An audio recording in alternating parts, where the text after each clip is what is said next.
Je fais souvent ce rêve étrange et pénétrant d'une femme inconnue et que j'aime et qui m'aime et qui n'est chaque fois ni tout à fait la même, ni tout à fait une autre, et m'aime et me comprend.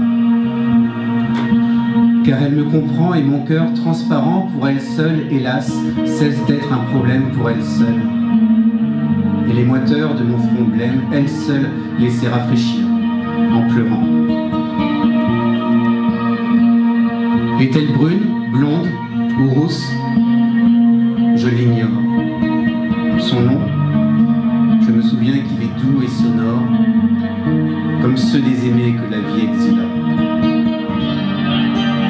Dans le vieux parc, solitaire et glacé, deux formes ont tout à l'heure passé. Leurs yeux sont morts et leurs lèvres sont molles, et l'on entend à peine leurs paroles. Dans le vieux parc, solitaire et glacé, deux spectres ont évoqué le passé. Te souvient-il de notre extase ancienne? Pourquoi voulez-vous qu'il m'en souvienne? Ton cœur bat-il toujours à mon seul nom? Toujours vois-tu mon âme en rêve? Non.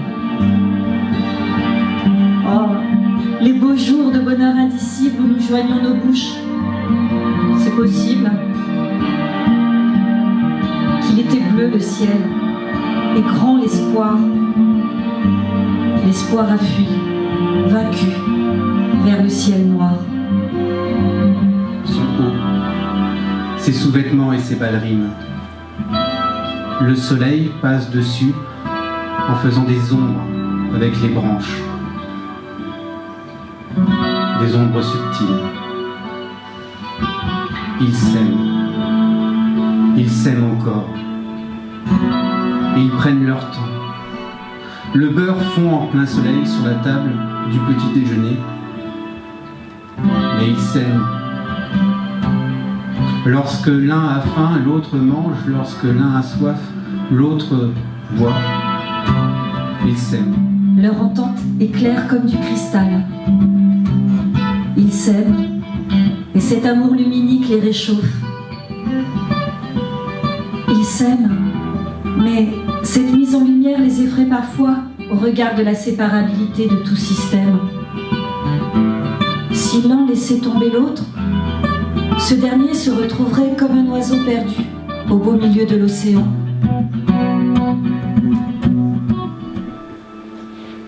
Merci beaucoup. Alors, avant d'aller boire un verre et manger quelque chose, on va finir en chanson. Voilà. Alors c'est pas moi qui va chanter. C'est pas moi non plus. Ah. Alors qui veut venir chanter? Qui veut venir chanter? C'est David qui va chanter une petite chanson sur la nature.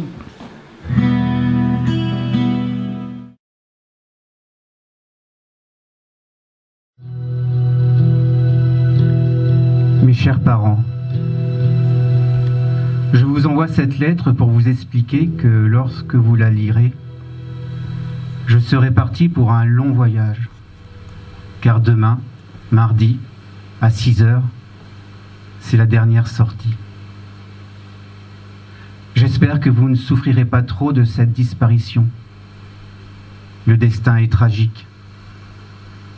Il faut que vous soyez comme moi fort et courageux. Un Français sait mourir, surtout un innocent. J'ai demandé pour les derniers moments un prêtre. Je ne partirai donc pas comme un chien, puisque j'aurai les sacrements de l'Église.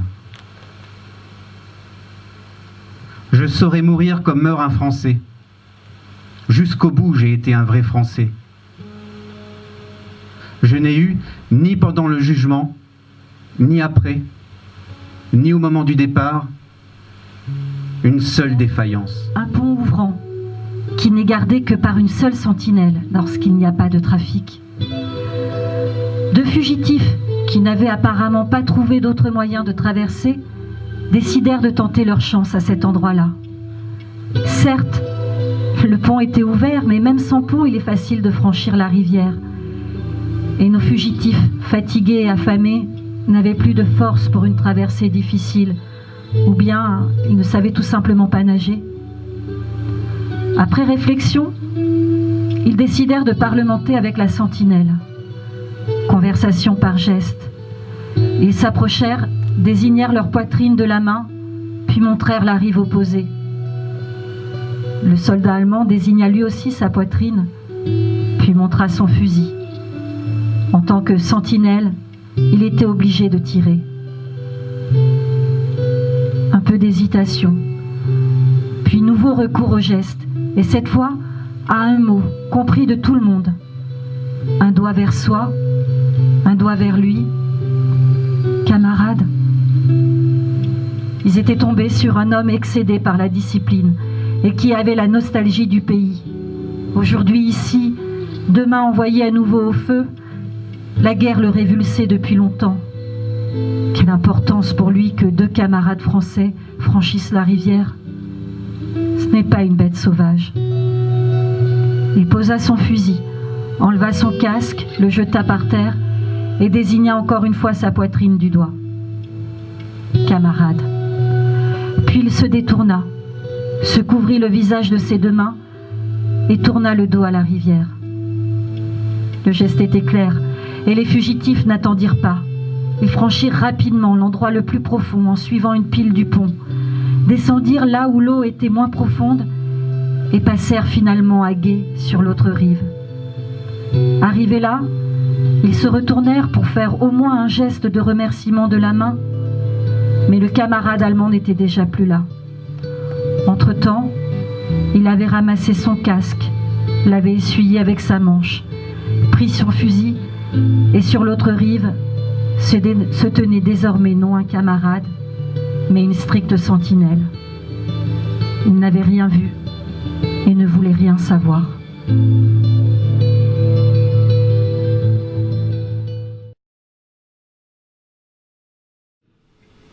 Des poèmes d'Aragon et d'Apollinaire, ce poète qui aimait tellement les arts qu'il était artilleur sur le front. S'ajouteront aussi des textes poétiques de ma composition sur le thème de la guerre 14-18. Mais quelle est la place de la poésie dans la guerre? C'est quoi la poésie? La poésie, c'est une parole fragile. Les phrases que je vais dire devant vous auront une consistance poétique. Je les porterai dans le clair ou dans le sombre de ma voix. Parfois, la violence des mots pour dire la guerre sera à mes côtés, mais comme un enfant que l'on fait patienter près de soi et qui trépigne.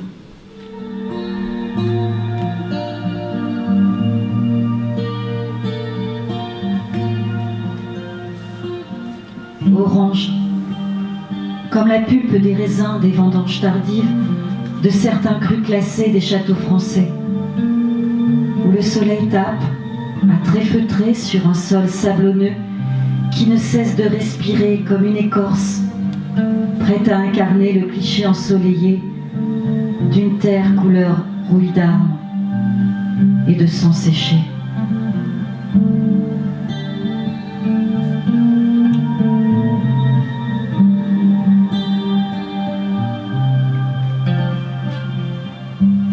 Il fait nuit, il est trop tard.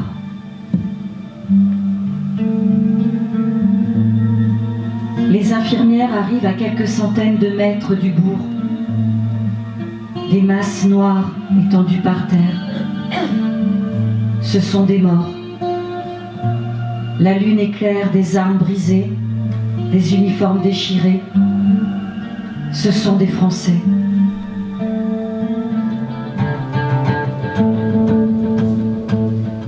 Chabris 1916. Je m'ennuie beaucoup en pensant que tu vas encore t'éloigner de nous. Tu es si loin. Pour le moment, nous avons tous le rhume. Le temps est si changeant. Tu m'écriras quand il faudra semer le sainfoin. Est-il encore trop tôt pour labourer et pour faire les avoines?